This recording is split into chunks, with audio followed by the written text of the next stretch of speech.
po tayo nakikitaan ng mga lugar sa ating bansa ngayon na merong biglang pagtaas ng mga kaso o nagka-cluster ng infections because that can be one of the determinants kung sakasakali no, na nakapasok na itong Omicron variant. The Health Department has reported over 500 new COVID-19 cases on Monday.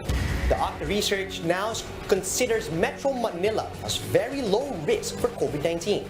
We're now down to an average of about 450 cases per day in the whole country and just 120 cases per day in the NCR. This is much lower than the plateauing that happened last year.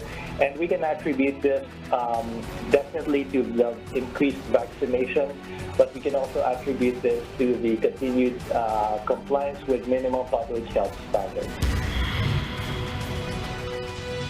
The Philippines is now classified at a minimal risk for COVID-19 with low attack rates and negative increase in new cases in the last few weeks. But with the onset of the new Omicron variant, how can the Philippines sustain its improved situation? We discuss in this episode of The Chiefs.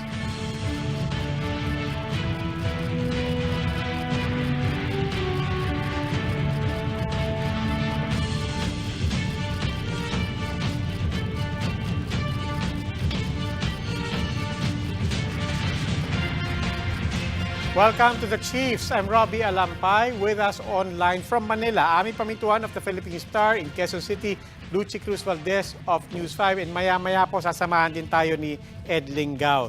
Chiefs, happy Monday. Happy Monday. Happy top of the week. Parang di ka kumbinsido, Lucy, ah. Top of the week eh. Para ako si Ed Lingao eh. Always looking forward to the weekend, but it's so far away. Okay. Ikaw, Ami, what are we looking forward to? I mean, tomorrow, never mind the weekend. Nandito ako sa Maynila, so yung mayor ng siyudad, he wants to adopt President Duterte daw in his Senate slate. So, Isko Moreno will be voting for President Duterte. Talagang wala nang pakundangan, ano? Kahit na ilang bayan sila nagbangayan and so on. And now, I mean, with President Duterte and with Bongo pulling out, supposedly pulling out, teka muna, linawin ko lang. Hindi pa rin, ano? Hindi pa nangyayari. Yung formal. Hindi mangyari, ha? Baka hindi pa yan mangyari. So, we don't really know. But in the meantime, that's the story, di ba? Isko Moreno is openly and very aggressively courting President Duterte's endorsement. In exchange, he's saying i-endorse niya rin si President Duterte and so on. We'll have to see. In the meantime, itong guest natin, we only have limited time with him, so ipasok na natin. Let's talk politics. We begin tonight with Partido para sa Demokrateng Reforma Senatorial Aspirant, Monsur Del Rosario. Good evening, sir. Good evening, sir. Good evening, Sir Robbie, Ma'am Lucy, and Ma'am Ami. Thank you for inviting me to your show. It's my first time here. I'm an avid fan. I always watch you guys as often as I can. Basta may TV sa lugar kung saan ako na padpad. Okay. Ay, Kong, good evening to your listeners pala. Sorry. Good evening to your listeners. Yes, go ahead, Robbie. Kong, maraming salamat. And you know, as people know you, of course, from as far back as your taekwondo days. More recently, you did try to run for vice mayor of Makati. You were, in fact, congressman of Makati from 2016 to 2019. Siguro, let's start with that. Bakit naman Senado ngayon? Okay. That's always the first question people want to know. Why the Senate? Well, when I was in Congress, I don't know if you're aware of this, but I drafted about 292 bills and resolution in 3 years. Now, when I was there, most of the laws that I passed were of national scope. And yes, it benefited the district of Makati that I represented. But I figured for me to be more effective, I should be on the Senate slate, on the senatorial platform, so that I can push more of these bills that I made. That's the first reason. The second reason is when I was being asked to go for this, to gun for this, I was already conducting consultations with business leaders, with political leaders, and I went around the country, and they were telling me, Monsur, you have a good name, you're very well known, you're known from Apari to Holo, from Luzon, Visayas, Mindanao. When you enter a public market, people love you. Let's put your name to good use. You have a good track record. You were a councilor for Makati for 6 years. You were a congressman. You have good public service track record, and you were a national athlete. You served the country for 8 years, and brought honor to the country for not a single centavo, for nothing. You fought for love of the sport and love for country. Let's put your name to good use, and let's give the public an option, and let's see where it will bring us. So. Those are really the two main reasons why I decided to, I think I'm ready. And then they were saying there are other senators there that don't even have the same background as you, the same credentials and the same, qualities that you have. And they're there sitting down and serving the nation. We believe you can do better. So here I am offering myself to the public, So Okay, go ahead, Rob. Out of the 290 plus bills, what will you be prioritizing if and when you get to the Senate? Okay, I don't know if you're aware of this, but one of the proudest bills that I made when I was in Congress was the Telecommuting Act. That's the work from law, the law that allows you to work from home. Now, when I did that bill, that was in my 7th month in office, and the problem back then was the traffic. I mean, I would go to Makati, from Makati, I'd go to the House of Representatives, it'd take me 3 hours. Then another 3 hours to get back to Makati. So that's 6 hours wasted of your day. Now, when I drafted that bill and it became a law, I didn't realize that we would have a global pandemic, and this law now allows the workforce of the Philippines to earn a living despite being at home. Now, my number one bill that I want to do as soon, if I make it, I don't know, if I make the magic 12, is to take care of our health workers. People say our health workers are our heroes. They say they saved a lot of people during this 21 months of pandemic. But I look at them and I feel like they're underappreciated. So the first thing I want to do is draft a bill that allows the health workers, PRC licensed medical workers, okay? Nurses, medtechs, radtechs, all of them are leaving. The other day, I was listening to some doctors and 50 nurses just left from this hospital to go abroad. And I understand why. So what I want to do is bridge the gap, maybe, not bridge the gap, but make the gap closer to the salaries that they get internationally in the States, in Europe, in Australia, in Saudi, or wherever they are in the world. Make the gap closer and give them the Healthcare Heroes Card. This Healthcare Heroes Card will allow them to have the same benefits that PWDs get and senior citizens get, and maybe our nurses will not leave the country and take care of foreigners. They'll stay here and take care of us, the Filipinos, that we need taking care. We need them to take care of us. Okay, so hopefully, when I propose this bill, there's no opposition, and our nurses will maybe think twice of leaving the country and say, dito na lang ako, I'll be with my family, I'll be with my children, than them leaving the country and taking care of foreigners. Okay. The second bill I want to do, very few people know. I was born in Manila. I was raised in Negros Occidental. I am really, by heart, a provinciano. And I grew up in the province. And when I lived there and I studied there and I still go back there, I just arrived from there today, I was exposed to a lot of agriculture, farmers. It's just all sugar canes and rice and everything. So, I spoke to the farmers there. I went to do dialogues with them. I sat down with them for hours, discussed with them what they need, discussed with them what government can give them. And a lot of them, sad to say, don't understand the laws of agriculture because it's so highfalutin. So I'm planning to make it more simple for them because some of them only finish grade 4, grade 5. For them to understand what can they get from government to maximize the benefits they can get. And of course, when I was in Congress, I did the Free Irrigation Services Act, which allows the farmer not to pay for water and have irrigation in their land through the National Irrigation Authority. So government will facilitate that for them.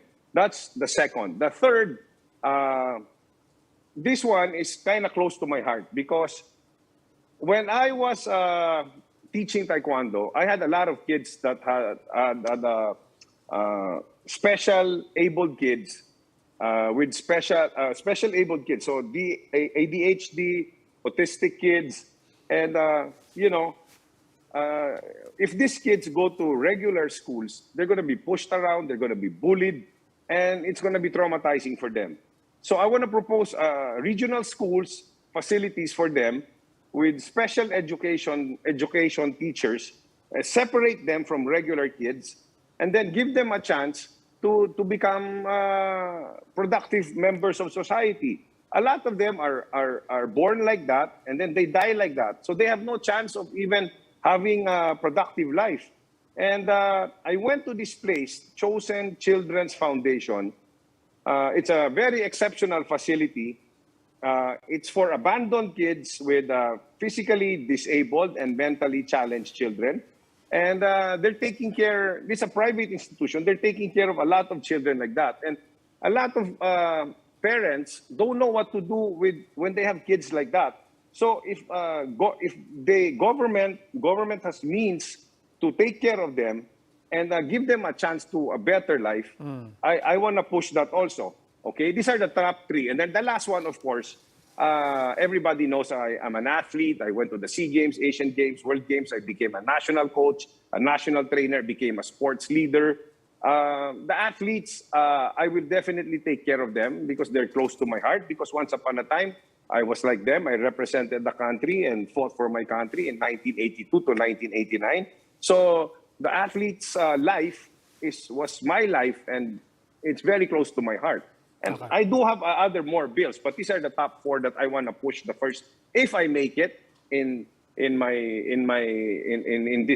challenge, in this race. Mr. Del Rosario, and then, can you be more specific? Because as you mentioned, you became prominent in athletics, and we just had a gold medalist for the first time in history. Mm-hmm.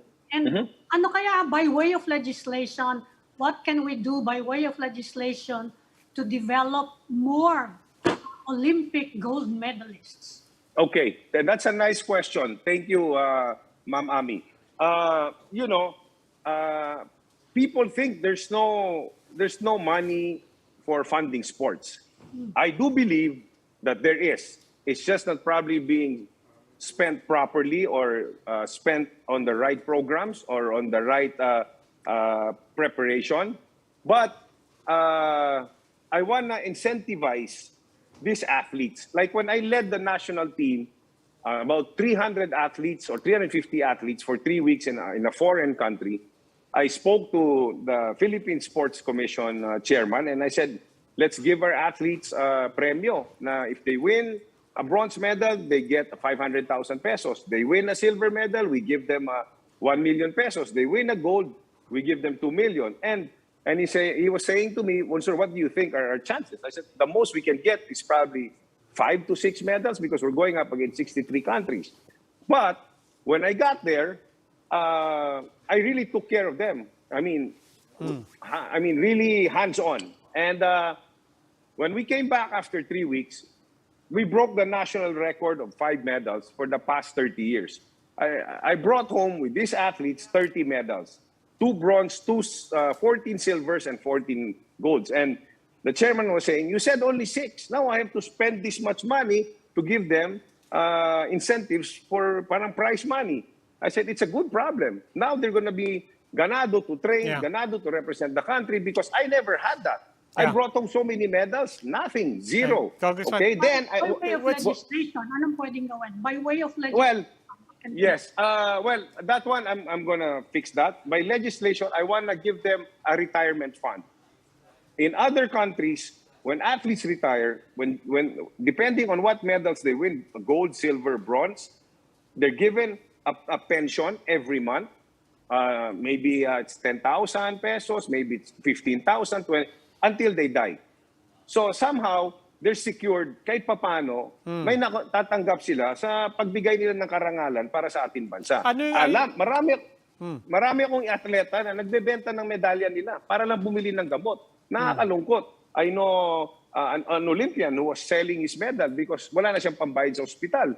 We shouldn't treat our athletes like that. I'm very happy, Heidelin Diaz, marami siyang natanggap. She was my athlete when I brought her to that big tournament in Ashgabat, Turkmenistan. Yeah, and at the same time, sir, you're talking about, ito na yung mga pinalad, no? Ito na yung mga nanalo, and you're talking about retirement. What about athletes at the moment or habang paakyat? We just came off this whole EJ Obiena fiasco. What's the main takeaway? What's the main takeaway there on what happened, and what should people realize is actually happening here? Well, I don't want to interfere. I don't want to make pakialam with how they run their athletes, the NSA of Patafa. I know the head of that, si Popoy Wico, okay? And then EJ Abuena, I don't know him personally, but he was inducted to the Philippine Olympians Association. I know he's from Lasal. I don't know what are their bylaws inside their association. But if you're asking me, and this is my personal opinion, Rafa, I wouldn't hand down the salary of the coach to an athlete. The athlete has his job is to eat, sleep, train, perfect his sport, perfect his art, go abroad, compete, try and get that gold medal, silver or bronze, and bring honor to the Philippines. That's what he does. The coach role is another thing, okay? He prepares the athlete and how to help him become a really perfect world-class athlete. And if I was in charge, I would deal with the coach separately and deal with the athlete separately, and no money would be passed around between the two of them. So, para walang problema. But because of this problem that happened, if I was in position, I would call the both of them. Maybe they can settle it in front of me and find out what's the problem before it goes out to the public. And, the people will make a fiesta out of it. But is this something that, because that really was the impression that, a lot of people were getting. Na, and EJ himself said it, di ba? Parang, I'm an athlete and I have to do my own administrative work. I'm my own HR. I'm my own paymaster, not just for myself, but for coach, staff. I have to arrange for my own, systemically, and I don't know if this is something that can be handled legislatively, but do our athletes have that kind of, secretariat support? Kahit hindi pa sila gold medalists or so on, do our athletes have and do they need institutionalized support on that level? I can speak on behalf of the Philippine Taekwondo Association. Our athletes don't have that problem. I don't know how other national sports associations run their business and how they handle their athletes and take care of them and how they go about in handling their business. But in our association, we don't have that problem. And if I can, make a law, I'm not a lawyer, I'll consult with lawyers to somehow doesn't distract the athlete from his preparation and training and doesn't have to handle this. And if he has to handle this, someone has to be there handling it for him. That's the way I see it. That's my personal opinion. Okay, what do you find more political? Athletic associations or the athletic field or politics itself? Because, that's one of the main criticisms against sports in the country, no? It's so highly politicized. And may kanya-kanyang mga patron at may kanya-kanyang mga sponsor at hindi makaporma yung mga walang patron. having been an athlete yourself, I'm sure that you would prioritize this profession if you become a senator. You know, Ma'am Lucy, you're correct. There is politics in sports. And a lot of it happens even locally and internationally.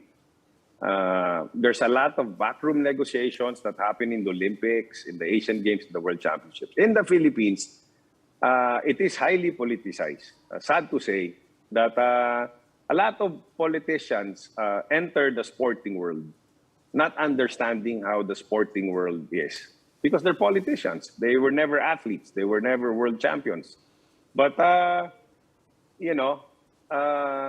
if we get the right people to run our sports community, I think we can do.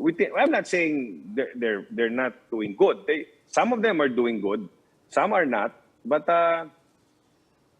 being in government na politics is different than being in the sports politics. Kasi I don't understand what they're fighting for and who wants to control who. I mean, why they want to control it. For me, I just want the Philippines to be on top of the world. We create world champions, Olympic champions, and these are the people that will inspire the young generation. We need heroes. And sad to say, there is politics in sports. There is. And you're right with what you said. Patron dito, ang bata dito, ito ang may kumpanya dito, ito yung sponsor nito. Hindi talaga nawawala yan. And nangyayari. But sana magawa ng paraan na mag-unite sila, hindi sila mag-away-away. At ang purpose na kaya nandyan yung mga sports leader na yan, para tulungan ng mga atleta. Yan ang number one, kaya nandyan sila. Hindi na alam mo na, ang hirap magsalita eh. Ay, Nasa TV tayo. Sir Del Rosario, pahabol ko lang, bakit si Ping Lacson po ang sinusuportahan niya for president? Well, Ma'am Ami, si Senator Ping Lacson, the short time that I've been with him this past few months, close to a year, and even last year, when we were talking and all, and I was asking him, if he would run, what was his solutions to the problems of the country. I was very impressed with the way he answered me, and he was saying, these are the problems, and this is how I'm going to handle it. And listening to him and listening to the other aspirants, I feel he's the most competent, most capable, most qualified. And he is a worker. I have huge respect for him. And somehow I kind of admire him because he really wants to do, he's a good leader. He really wants to do good for the country. And, when he believed in me, had faith in me, and asked me to be with him, I was very flattered because sabi niya, Munsur, may kakayahan ka, may katapatan ka, may katapangan ka. Why don't you join me and let's, fight for our country the way you did before, and maybe we can make a difference in people's lives here. So I believe in him more than anybody else that's running now. Speaking of making a difference, Mr. De Rosario, I know we have a hard stop. I hope you don't mind. Just one last question. Gusto ko kasing ibalik to sa Telecommuting Act. As you said, very relevant to everyone right now, and yet this was passed 2 years before tayo nagpumasok sa COVID. Just one question. One is, or two questions in one. One is, now that alam natin at nagdaan na tayong lahat sa COVID, what stands improvement in the Telecommuting Act? And secondly, anong mga could you refresh our memory? Anong meron sa batas na yan na baka hindi, 2 taon na ako nagte-telecommute, baka hindi ko alam yung karapatan ko. Ano ba yung mga nakakaligtaan natin dyan sa Telecommuting Act? Well, it's very simple. It's not really na may benefits ka. The way I see it, I think it's beneficial to the workers because first, they avoid traffic. Second, if there's a bad weather, iwas sa bagyo o sa baha. Pangatlo, iwas sa hold-upper, iwas sa snatcher. Pang-apat, pang-lima, You have time to be with your family while you're working and earning money. That's why the online business during the pandemic, lumaki ng lumaki dahil nga dito sa batas na to. Now, to improve that, I will have to study, I will have to review and see if I can make it any better. But right now, I'm just very happy that people are, because of what I have done, it's benefiting their lives and, they're earning money despite the pandemic by being at home. So, that's the way I see it, Rob. Okay. Monsieur Del Rosario, maraming salamat po. Thank you. Thank you, Sir Rob. Thank you, Ma'am Ami. Thank you, Ma'am Lucy. Thank you for having me. I appreciate the time you gave me. I hope more people can get to know me and hear me speak. So, thank you. Have a great week ahead of you. Salamat din All of po. you. Monsieur Del Rosario, Partido para sa Demokratikong Reforma, tumatakbo po sa pagka-senador. Please stay with us. The Chiefs will be right back.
Welcome back to Chiefs on One News, and now joining us is Health Undersecretary and Spokesperson Maria Rosario Vergere. Good evening, Yusek Vergere, and thank you for joining us. Evening, Good evening, ma'am. Good evening, ma'am.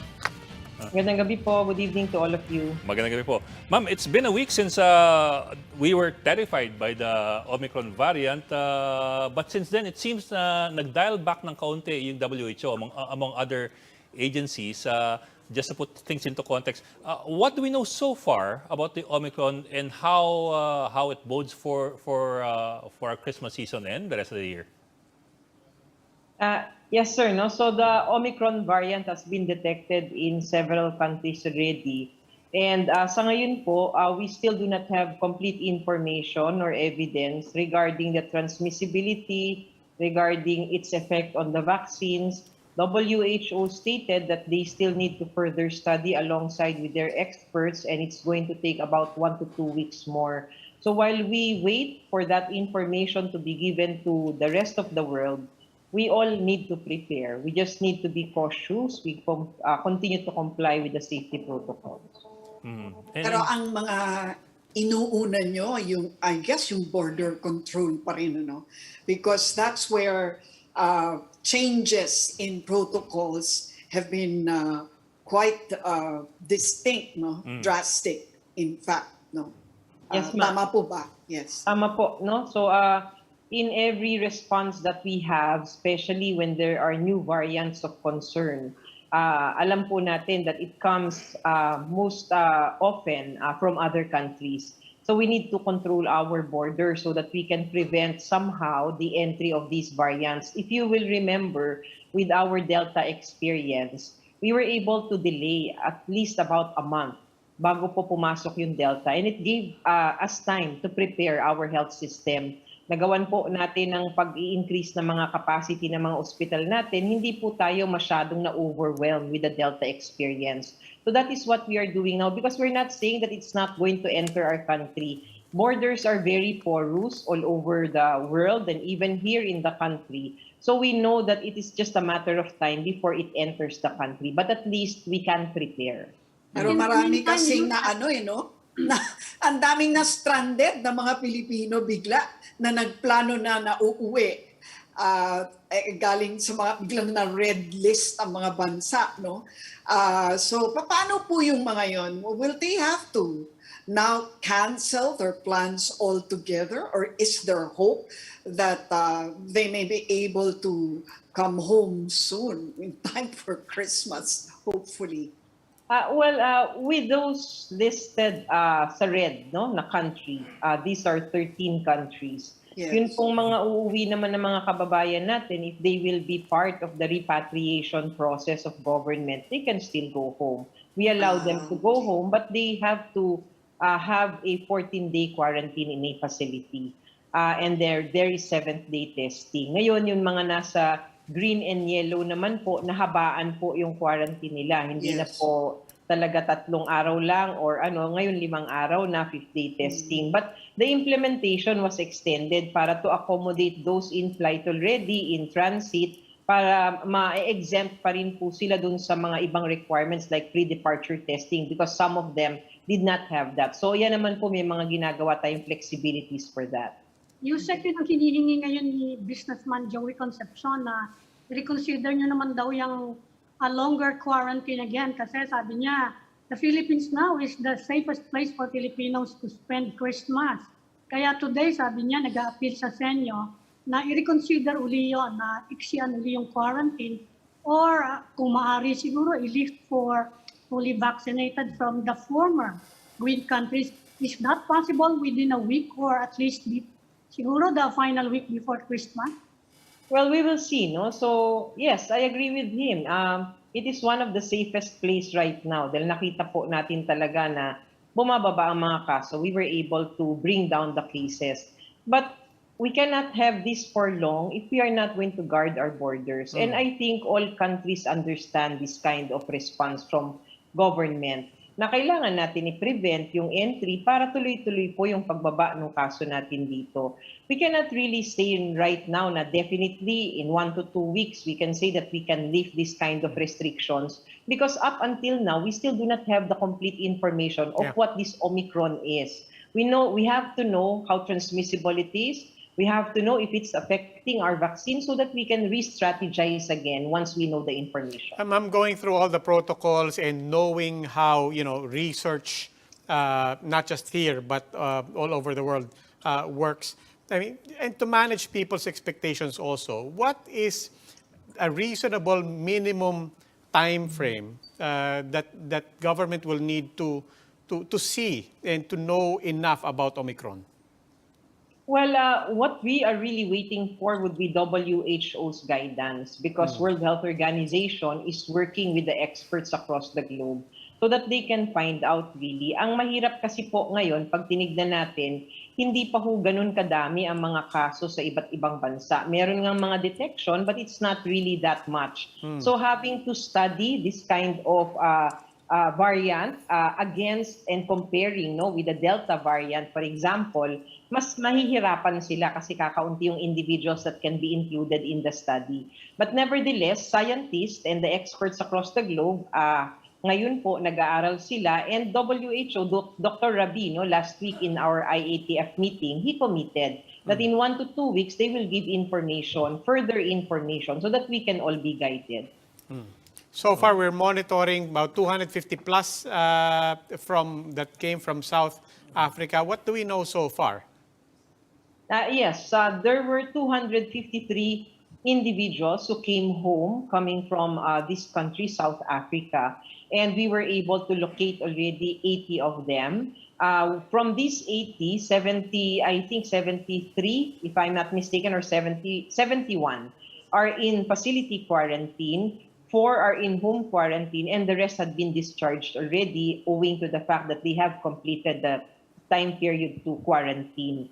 Meron pong isang nagpositibo dito sa mga umuwi, no, from the 253, and it is now being sequenced in the Philippine Genome Center, yung sample niya. Okay. I understand that the genome sequencing is now faster, and the Genome Center is now able to process. No, how much will this help in actually being able to monitor Omicron's movement here, if ever? I mean, how much better will it be compared to, say, Delta before, no? Yes, very much, ma'am. Because in the past, we only had about 700 to 750 capacity per week of running this genome sequencing sa Philippine Genome Center. Ngayon po, nadoble na po yung kapasidad natin, 1,500 na. And then nabigyan na rin po tayo ng mga automatic extraction machines diyan sa PGC.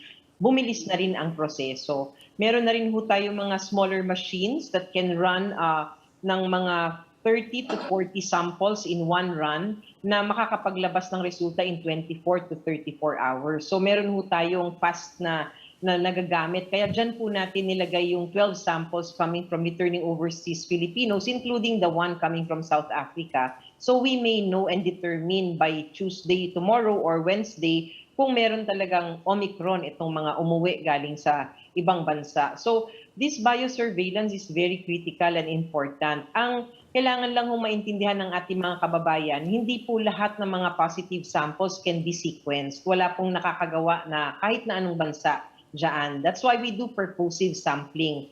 What we do right now, because of this threat of the Omicron variant, we encourage lahat po ng accredited laboratory sa ports of entry natin na kapag positibo po ang returning overseas Filipinos, they submit the samples to the Philippine Genome Center para ma-test po natin kung sakasakali, para ma-detect natin agad itong Omicron variant. But with the positivity rate now low enough, will this also help to actually be able to cover more of the positives para ma-genome sequence? Diba? Kasi mas konti na eh. Does that help? Kind of, yes. It can help because maliit na lang yung burden nila, no, to test. Right. Na maliit na lang yung mga positive. Exactly. Pero Yeah. pag tinignan po natin sa isang banda, parang ang feeling namin kulang. We need to ramp up our testing right now. Very critical ang time na ito. Kailangan lahat ng mga may sintomas at saka nung mga na-expose, natetest po natin sila ngayon. Kailangan i-increase natin ang testing output so that we can better determine kung meron tayong Omicron dito o wala. At saka para mas mapabilis natin ang pag-isolate sa mga tao, hindi kakalat kung sakaling nasa community na natin. Because as we have said, it is not really saying na hindi papasok dito. It's just a matter of time. Papasok at papasok po. But we need to prevent transmission within our communities. In the meantime, Yusek, nakaka 1 week na yung pilot ng face-to-face, and today nag-umpisa na rin sa 28 schools in Metro Manila. What have you found out so far outside the NCR? Kumusta yung mga may infection ba? Kumusta yung health situation in the schools? Yes, ma'am. No? So we have not received any report yet that there had been these infections in the different schools that have started the face-to-face. Ang medyo lang may mga observation, of course, mga reports sa atin na syempre mahirap talaga no i-manage, especially the kids no in school na lalo na mga bata yan, nagko-congregate talaga sila. So kailangan lang talaga makapag-enforce tayo ng safety protocols. Pangalawa, we have noted that some of the schools have used these UV lights and this kind of filters in school. So we advise against this, no? Especially it can cause harm to the children. Ito pong mga UV light na ito, napag-aralan na po ito ng ating mga eksperto. Actually, there was this evidence issued by the Living Clinical Practice Guidelines team ng DOH kung saan we warn against the use of UV lights in homes and in other places aside from hospital or clinical settings kasi kailangan po ng mga marunong talaga na gumamit pag ginagamit yan, at kapag ginagamit yan sa ospital, walang tao sa loob po. Nag-UV light tayo kasi it might cause harm to the kids. So we just advise our teachers and the school personnel na wag ho natin gamitin yan. We can be able to prevent infections by just using the non-pharmaceutical interventions that we have right now. What about yung paggamit ng plastic or acrylic separator sa mga desk? Ano ba talaga yung policy? Kasi yung ibang school tinanggal, yung iba nandun pa rin. Ano ba talaga yung policy? Anong guideline ng DOH? Actually, ma'am, dun sa aming guidelines, hindi naman po natin talaga nilagay na meron talagang dapat plastic barrier. Physical distance is enough and adequate ventilation within classrooms. Yun lang po yung nilagay natin sa guidelines. But of course, we understand the school personnel na talagang they want safety for the kids. And sa tingin nila, itong mga plastic barriers can help. But we warn also against that, no? Because that might cause more infections kasi hindi naman siya sturdy, gaganyan-ganyan yan, matatama sa mga bata, and that might be a cause for additional transmission dun po sa classroom. So if you cannot provide yung proper po na engineering barriers na katulad ng mga acrylic po, we can do without naman itong mga plastic barriers. Basta safe lang po, may physical distance, adequate ventilation, and we can enforce dun sa mga bata na bawal silang mag-congregate pa at saka lagi silang nakamask. And that will be safe enough for them. Kasi the barriers might actually prevent proper ventilation if they're not placed properly. Yes, sir. Actually, nakakita pa kami ng pictures, no? And it was pointed out by Senator Pia na dapat na pagsasabihan natin, nag-guide natin sila. Kasi yung barrier talaga, nakakulong yung bata doon sa isang eskwelahan. Talagang all sides of it, papasok. Meron lang siyang open sa likod niya, pero nakakulong siya na gano'n. So parang hindi rin po siya appropriate and it's not also safe for the kids kapag gano'n. Now, last week we had 3 days of really aggressive vaccination drive. 7+ million shots delivered. Hindi na po biro yan. But we're preparing for another 3 days. What did we learn from the first round? A lot.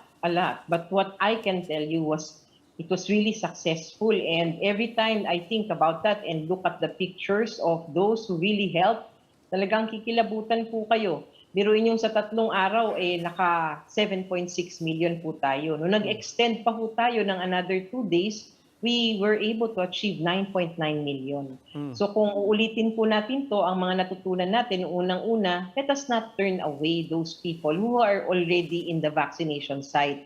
Marami po tayong missed opportunities because some local governments were still requiring registration prior to the vaccination. So yung mga taong nagpunta na nagwo-walk-in, napauwi pa ho sila, naando na yung opportunity for them to get vaccinated.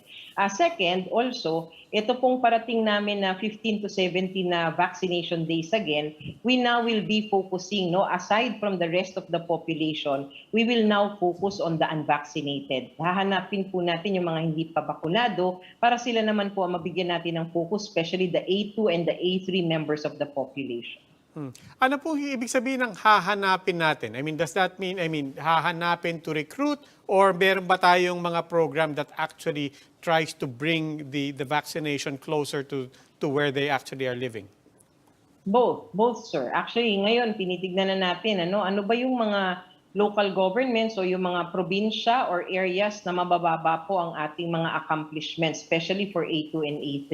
Diyan po magpo-focus ang ating mga volunteers para sa National Vaccination Day Part 2 sa 15 to 17. Pangalawa, titignan din po natin kung ano yung mga mechanisms that we can provide so that we can facilitate kung kailangan ng shuttle going to the vaccination site, kung kailangan puntahan yung mga matatandang hindi na makalabas ng bahay, gagawin po natin yan. What about those needing booster shots? Do we have a number as to how many of these are vaccinated already and are reaching 6 months and are needing booster shots? Have we determined just how many they are? Well, for now, ma'am, we already have accomplished around 509,000 individuals who were already provided with boosters. As to the numbers, we still have to consolidate. Kasi iba-iba ho Kapag ka-AstraZeneca, mas matagal. Pag Sinovac, 6 months, malapit na kasi sila yung mga unang na-deploy natin ng mga bakuna. Meron din yung mga nabigyan ng Moderna and Pfizer no nagkaroon po tayo ng ganyang bakuna dito sa ating bansa. Nasa June na po. Kaya talagang iba-iba. So we are consolidating how much of this are to be boosted already because they already reached the 6 months. But I think kailangan din i-clarify kung gaano sila ka-at risk ba talaga and why they might really need to go back to the vaccination sites for a booster. Are they, I mean, more or less, are they about at the same risk level as those who are not vaccinated, just to be clear? Well, I'd just like to make it clear, when we issued our guidelines for the booster doses, we have specifically emphasized, and even the Emergency Use Authority that was amended by the Food and Drug Administration, that even though we are allowing boosters for the rest of the population, we still need to prioritize. And the priorities would be, number 1, the unvaccinated, number 2, partially unvaccinated, number 3 would be the healthcare workers, immunocompromised individuals, and senior citizens, and the last would be the rest of the population. So having said that, with the guidelines and the amended EUA, we still are emphasizing that the unvaccinated would remain to be most important to be given the vaccines. We still have problems with syringe supply. Saka the first, yung 3-day vaccination days, what were the problems that cropped up? Well, that's part of it, no? Yung sa mga syringes po. Kasi ang Pfizer vaccine po kasi may specific siya na type ng syringe na kailangan gamitin. Unfortunately, usually po kasi pag dumadating sa atin yan, package yan with the vaccines, kasama siya. Kaya lang, for this latter part ng mga deliveries sa atin, wala pong kasama. So we have to procure, and UNICEF is helping us with that. But may delay pa rin po yung mga deliveries natin because of competition globally. Kaya ang ginawa po natin, we were able to identify another type of syringe kung saan pareho rin naman siya magagamit din para magamit natin. So that was what was used during the national vaccination days at hanggang sa ngayon, yan po yung ginagamit natin. So yung susunod na vaccination days, wala nang syringe problem? Meron na ho tayo kasing nakuhang deliveries, and then there are upcoming deliveries also. So hopefully, this kind of logistical problem will not be anymore an issue pagdating ng December 15 to 17. Ma'am, bakuna pa rin po. Panahon na ng mga, sorry. In the past few weeks kasi, a lot of the discussion had centered around yung no vaccine, no work policy. But in the last week, some LGUs have upped the ante. For example, Cebu City has issued, the mayor has issued an order na beginning January 1, hindi na pwedeng lumabas. Establishments can no longer cater to unvaccinated people in Cebu City. In Iligan, unvaccinated people cannot go out in public. In Narvacan, Ilocos Sur, ganun din. I'm wondering what the position of DOH is PNP on nga, that. no job, no duty. Are these measures warranted? I mean, or is this too extreme? Yes. For the Department of Health, actually, kami po ay sumusunod doon sa sinasabi ng Department of Justice. Wala po tayong batas kasi to say that we can mandate itong specific na mga bakunahan. Pero pag sa DOH po, ang posisyon namin, kung sakasakaling magkakaroon tayo ng batas, kami po ay aayon na for specific sectors only, not the whole community. Katulad po ng mga taong nagki-care for patients sa healthcare facilities, that is your moral obligation. Magpabakuna ka para protektado ang pasyente mo, protektado ka rin because you're a healthcare worker. Halimbawa po, frontliner kayo po ay nagbabantay ng mga borders natin. Para rin sa proteksyon nyo yan, para rin sa proteksyon ng mga taong makakasalamuha. So there are specific sectors na talagang kailangan talaga i-mandate natin kasi kung hindi po, kakalat at kakalat pa rin ang infeksyon. Ngayon, with regard to these communities or these local governments implementing this, unang-una po, when you are a private establishment, meron ho naman kayong pwedeng sabihin, or meron kayong authority to say that I can only allow those inside my establishment na pumasok kung bakunado ka. That's for the safety of all my clients here in that establishment.